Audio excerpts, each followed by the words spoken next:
The world outside my car window was a blur of happy sounds I could not touch. I sat perfectly still, the rough fabric of my graduation gown scratching my neck. The ceremony was over. Inside the hall, just beyond those tall glass doors, families were hugging and cheering. I could see them through the glass, smiling faces, proud parents, flashing cameras. I sat alone in my driver's seat, the engine off, the silence pressing in on me. My name is Harper Evans. Today was supposed to be a celebration. It was the end of 4 hard years of study. I finished top of my class. I told my parents the time. I texted the address. I even sent a reminder this morning. My phone, now lying on the empty passenger seat, showed nothing. No missed calls. No apology texts. Just a blank, black screen. I picked up the fast food bag beside me. The smell of grease and fries filled the car. I took out the burger and unwrapped it slowly. The first bite was dry. It was hard to swallow. I watched a little girl run to her father outside the hall. He lifted her high in the air, both of them laughing. I looked away. I took another bite, chewing without tasting. The families began to leave. Cars started their engines around me. The sky was turning a deeper blue. Soon, the parking lot was almost empty. I was the only one left sitting in a car, still wearing my cap and gown. That was the final truth. They were not late. They were not coming. My own parents had chosen not to be here on my graduation day. Just as I swallowed the last tasteless bite, a sharp sound broke the quiet. Tap. Tap. Tap. My heart jumped into my throat. I turned my head. A woman was standing beside my car. The setting sun was behind her, making it hard to see her face at first. But then I saw the silver hair, cut in a sharp, neat bob. I saw the straight posture. I saw the familiar, piercing eyes. It was my grandmother. Eleanor Vance. My Nana. I had not seen her in 10 years. Not since I was a young girl. My parents told me she caused too much drama. They said she tried to break our family apart. They said it was better we did not see her. They erased her from our photo albums and from our lives. With a shaky hand, I pressed the button to lower the window. "Hello, Harper," she said. Her voice was clear. It was not soft. It was full of a strange strength. I could not speak. I just stared. She did not smile. Her eyes moved over my face, my gown, the empty car. She saw everything. "They didn't just forget, you know," she stated, her voice low but firm. This was a choice. From her purse, she pulled out an envelope. It was an old blue envelope, the color faded at the edges. She held it out to me. I took it. My fingers felt numb. "Open it," she said. Inside were a few sheets of paper. They were official documents. My eyes moved over the words. I saw Harper Evans Educational Trust. I saw Liam Evans. I saw full transfer of assets. I saw a very large number. And at the bottom, I saw my mother's beautiful, looping signature. The date stamped on the document was 2 years ago. 2 years. That was right after I got my acceptance letter to the university's pre-law program. I had been so excited. My mother had hugged me and said, "Your grandfather's trust will take care of it all." Last year, when I asked about the money for my final year, she had sighed. She put a hand to her forehead. "Oh, sweetheart," she said.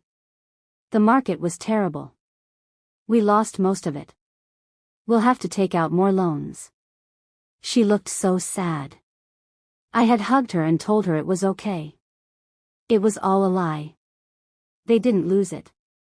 They moved it. They took every penny of my future and gave it to my older brother, Liam. To pay off his secret debts. His gambling.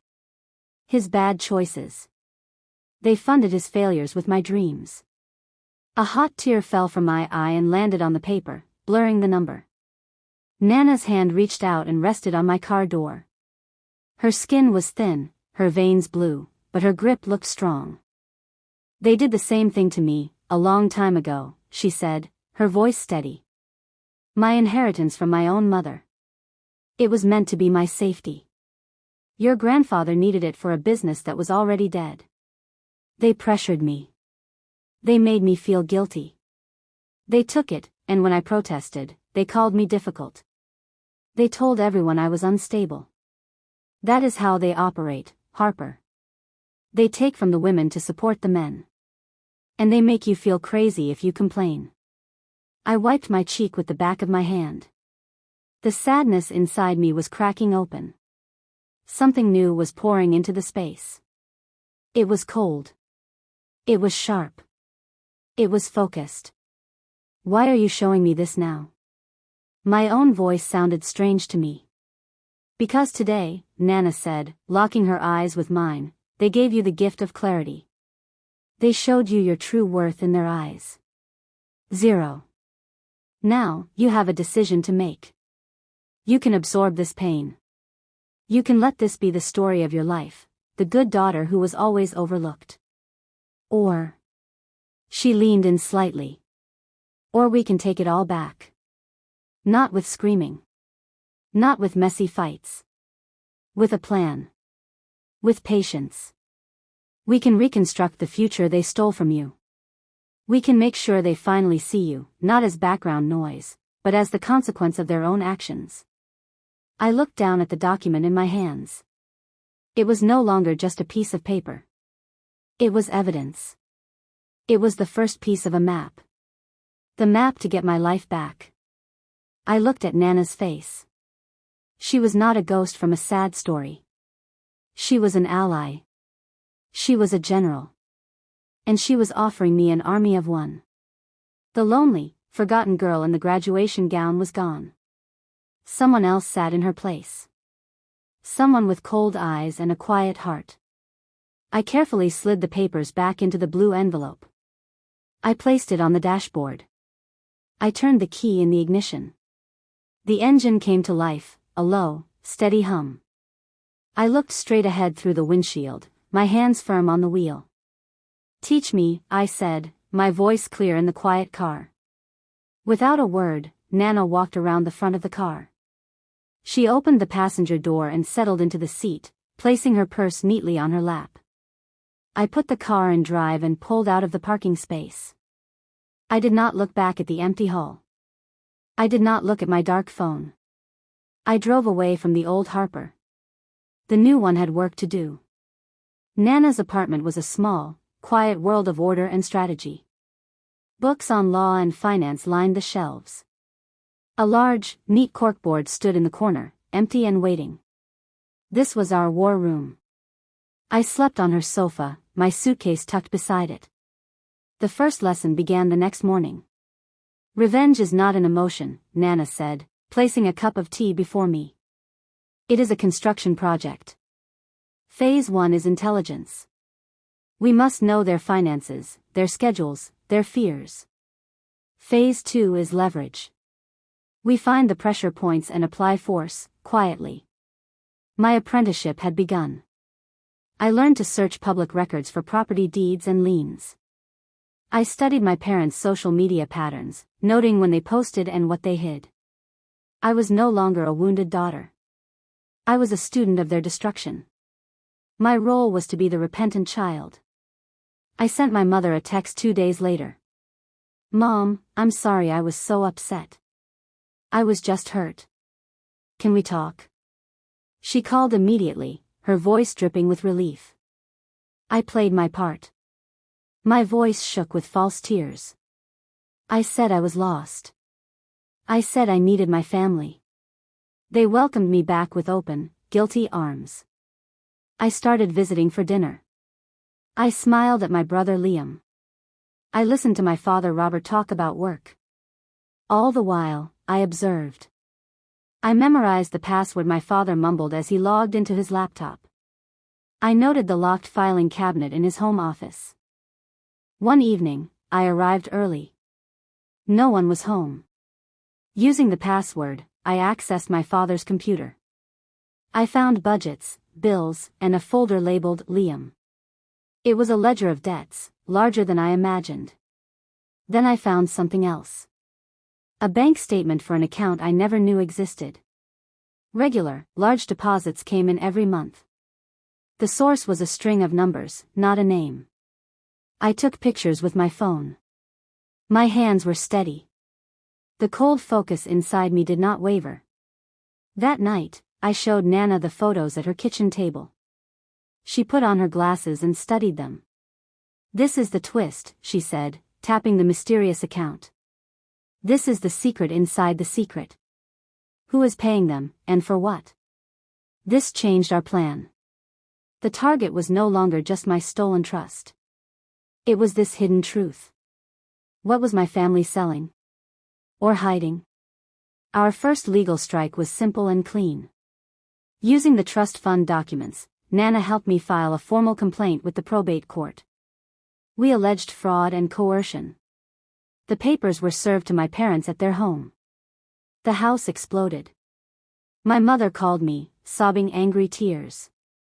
"How could you do this to us? After all we've sacrificed." I let her cry. I said the lawyer advised me to do it. I said I was confused. I kept my voice soft and broken. Inside, I felt nothing but a hard, still calm. The pressure worked. Liam cornered me in the driveway a week later. His eyes were bloodshot. He smelled of stale fear. "You think you're so smart," he hissed, grabbing my arm. "You think you're special? Mom did what she had to do to save us all. You have no idea what's really going on." He shoved me away and stormed off. His words echoed. Save us all from what? The secret grew heavier. My mother, Diana, began to change. Her guilt was hardening into suspicion. She started asking sharp questions about where I was staying. She asked if I had been in touch with that woman. I saw her studying me across the dinner table, her eyes calculating. The final blow came on a rainy Thursday. An email arrived in my personal inbox. The sender was anonymous. The subject line read, "A truth about your grandmother." Attached was a scanned document. It was a psychiatric evaluation from 30 years ago. It described Eleanor Vance as manipulative and prone to delusional thinking. It recommended limited contact with family. The blood drained from my face. I sat on Nana's sofa, the rain beating the window. Was this the real reason my family cut her off? Had I been a fool? Had I traded my family for a manipulator's war? Nana was in the kitchen, humming. She was planning our next move, unaware of the document burning in my mind. I looked from the email to her gentle, focused back. Who was telling the truth? My family, who stole from me? Or the woman who showed me the proof? The ground beneath my mission cracked open. I had to find out if my general was a hero or a liar before our war went any further. I waited until the next morning to confront Nana. I placed my laptop on the kitchen table, the psychiatric evaluation glowing on the screen. I turned it toward her. "They sent this to me," I said, my voice flat. "Is it true?" Nana's face paled. She slowly removed her reading glasses. For a long moment, she said nothing. She just stared at the document, her jaw tight. When she finally looked at me, her eyes were not defensive. They were deeply, profoundly sad. "The signature is real. The doctor was real," she began, her voice quiet. "But the words are not. Your mother paid him. She paid him to write this after I discovered the first missing money, my inheritance. She needed a reason to make everyone stop listening to me. This paper," she said, pointing a thin finger at the screen, "was my punishment for asking questions. It is not my diagnosis. It is my scarlet letter." She stood and walked to an old trunk in the corner. From beneath a stack of photo albums, she pulled out a yellowed envelope. Inside were handwritten letters between her and a lawyer from that time, discussing the highly unusual and pressured evaluation. There was also a cancelled check from my mother to the doctor, for a sum that was far too large for a simple consultation. "The illness in this family is not in my mind, Harper," Nana said, placing the evidence before me. "It is a sickness of secrecy. They protect their image by destroying the truth-tellers." The last of my doubt evaporated. The crack in the ground sealed itself, stronger than before. I knew my side. It was hers. Now, we turned our full focus to the mysterious bank account. Using the account number from my father's computer, Nana called in a favor from an old friend who worked in private investigations. Within days, we had the answer. The deposits came from a firm called New Dawn Adoptions. The pieces snapped together with a devastating click. Nana and I sat in stunned silence. The secret was a person. We planned the final meeting with the cold precision Nana had taught me. I invited my parents and Liam to Nana's apartment under the guise of a crisis talk to stop the lawsuit. They arrived tense and angry, refusing to look at Nana. "We're not here to negotiate," my father, Robert, stated firmly. "We're here to tell you to drop this nonsense." "We're here for the truth," I replied calmly. I placed the trust fund documents on the table. Then I placed the bank statement with the regular deposits. My mother's face went white. "What is this, Harper?" she whispered. "This is the money from New Dawn Adoptions," I said. "The money you get every month. The guilt money. For the daughter you gave away before I was born." The room froze. Liam looked at our parents in utter confusion. My father's shoulders slumped, all his fight gone. "How?" my mother started, but no more words came. "You sold Nana's property to start a trust for her," I continued, my voice steady. "And you used my future to keep funding it. You sacrificed both of us for a secret you couldn't bear to face." I then played the recording on my phone. It was the call I had made to New Dawn, with a director confirming a voluntary post-adoption support agreement for a child placed decades ago. The director's voice was polite and clear in the silent room. The perfect family image shattered into 1,000 pieces. My mother began to cry, but this time they were tears of shame, not anger. I laid out my terms, the reconstruction of my future. They would return the full value of my trust fund, with interest, within 30 days. They would sign a notarized confession about the fraud. And they would give me all the contact information from my older sister. "If you do this," I said, "the lawsuit disappears. Your secret remains with us. If you refuse, every document and recording goes public. Your friends, your colleagues, everyone will know." They had no defense. They agreed. Later that evening, Nana and I stood on her small balcony. The legal papers were signed. The first transfer of funds was initiated. In my hand, I held a slip of paper with a name and a phone number. Eliza. The revenge was complete. It was not violent or loud. It was the restoration of a stolen future and the discovery of a hidden truth. I was no longer the girl in the car. I was someone who had looked into the darkness of her own family and had not blinked. Nana put a hand on my shoulder. I looked at the phone number.